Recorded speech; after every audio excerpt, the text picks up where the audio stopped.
তো ফ্রেন্ডস, এটার মধ্যে আমি সব রকম সবজির খোসা ভিজিয়ে রেখেছিলাম, প্রায় 20-25 দিন হবে। আর এই যে দেখো, এখনও ভিজিয়ে রাখলে ভালো হতো, বাট আমার বালতিগুলোর প্রয়োজন বলে আমি ছেঁকে নিলাম। দেখো দেখো ছাঁকছে, ঠিক আছে, এই জলটা বেরিয়েছে। এই মগটা করে টিপে টিপে নিচ্ছি।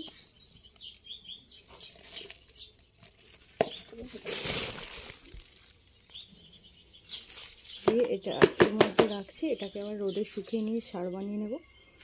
আর এটা দেখো কেমন হয়েছে,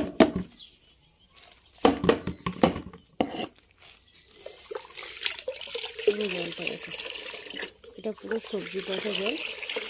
এখনও 1 গামলা পুরো সবজি কাঁচা জল, মানে সবজি পচানো হচ্ছে 1 গামলা, সেটাকেও এখন ছাঁকবো।